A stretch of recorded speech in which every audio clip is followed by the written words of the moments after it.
আমার তো সারাদিনই মনে হয় রোজা খোলার পরে ঝাল ঝাল কিছু দিয়ে ভাত খাবো, একটু ঝাল ভর্তা হলেই মনে হয় পেটটা ভরে ভাত খেতে পারবো। ঠিক তেমনই আজকে এই ভাতটা এত মজা করে আত্মা তৃপ্তি করে খেয়েছি, কি যে মজা লেগেছে। পোলাও রোস্ট কোরমাও এতগুলা খেতে পারতাম না, যেই পরিমাণে আজকে ভাত খেলাম। এখন এডিটিং করতে যেয়ে মুখে আমার আবারও পানি চলে আসছে। যাই হোক, ফ্রিজে কিছু ইলিশ মাছ কাটা ছিল, ইলিশ মাছের লেজ, তারপর হচ্ছে ছোট ছোট যে পিসগুলো থাকে এগুলাই কাটা ছিল। কাটা ইলিশ মাছ সপ্তাহখানেকের বেশি রাখা যায় না, ওই জন্য সবগুলা বের করে নিয়েছি, কারণ এগুলো পরে আর মজা লাগবে না। ভালো করে ধুয়ে মাছের গায়ে একটু শুধু লবণ মেখে নিয়েছি, তারপর চুলায় সরিষার তেল গরম করে নিয়ে মাছগুলো দিয়ে দিলাম।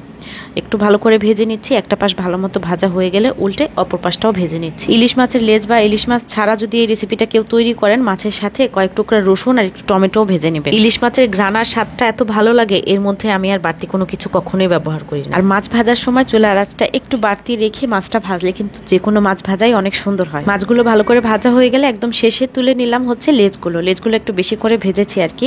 তারপর এই মাছ ভাজার তেল থেকে কিছুটা তেল আমি তুলে রেখে দিচ্ছি একটা বাটির মধ্যে। এই বাটিটার মধ্যে আমি ভর্তা বানাবো।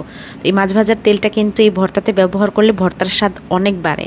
বাকি তেলের মধ্যে আমি কিছু শুকনা মরিচ ভেজে নিলাম। এখনই মাছ ভাজা তেলটার মধ্যেই আমি করলা ভাজি করব। মাছ ভাজা তেল দিয়ে করলা ভাজি করলে করলা ভাজি খেতে অনেক মজা হয়। আমার মা সবসময় এটা করে। এরকম সবুজ সবুজ করলা ভাজি কিন্তু আমাদের বাসার সবার ভীষণ পছন্দ, খুবই মজা হয় খেতে। এইদিকে মাছটার তাপমাত্রা এখন একটু কমে গেছে, এই জন্য আমি মাছের কাঁটাগুলো বেছে নিচ্ছি। লেজের কাঁটা বাছা অনেকেই ঝামেলা মনে করেন, কিন্তু আমার কাছে এটা ভীষণ সহজ লাগে। মাছ থেকে কাঁটা ছাড়ানোর চাইতেও এই লেজ থেকে কাঁটা ছাড়ানো আমার কাছে সহজ লাগে।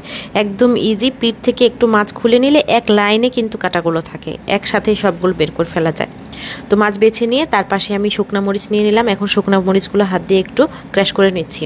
লবণ দিয়ে একসাথে শুকনা মরিচ ডোলে ক্র্যাশ করলে খুব ভালো মিহি হয়। তারপর এর মধ্যে দিয়ে দিলাম কিছু পেঁয়াজ কুচিটা একদম মিহি করে কুচি করে নিতে পারলে সবচেয়ে ভালো হয়। তারপর এগুলোকে হাত দিয়ে খুব ভালো করে মিক্স করে নিলাম। সাথে দিচ্ছি সরষের তেল, একটু কাঁচা সরিষার তেল দিলে ভর্তাটা অনেক বেশি মজা লাগে। অন্য মাছ দিয়ে ভর্তা করলে এখানে আমি মাছের সাথে টমেটো আর রসুনও ভেজে নিতাম, তারপর সবকিছু একসাথে চটকে মেখে নিতাম। ভর্তাটা দেখেন, চুলার আঁচটা বাড়িয়ে মাছ ভাজলে মাছের উপরের দিকটা মচমচে হয় আর ভিতরে একটা জুসি ভাব থাকে। ভর্তাটা দেখলে বুঝতে পারবেন যে কতটা জুসি হয়েছে এই ভর্তাটা। এখন আমি ঠান্ডা ঠান্ডা পান্তা ভাত দিয়ে এই ভর্তা দিয়ে খাবো। আমার ভীষণ পছন্দের খাবার এগুলো। পান্তা ভাতের সাথে আমি একটু লেবুর রস মেখে নিই, যেহেতু পান্তা ভাত কিন্তু বাসিও হয় নাই, টকও হয় নাই। আমি এর মধ্যে টক ভাব সৃষ্টি করার জন্য আলাদা করে লেবু নিয়ে নিয়েছি। আমি পান্তা ভাতের মধ্যে বেশি করে লবণ আর লেবু নিয়ে খাই সবসময়, কি যে মজা লাগে খেতে। একটু ভর্তা দিয়ে ভাত মুখে দিতেই মনে হলো যেন পৃথিবীর সবচেয়ে মজার খাবারটা মুখে তুলছি।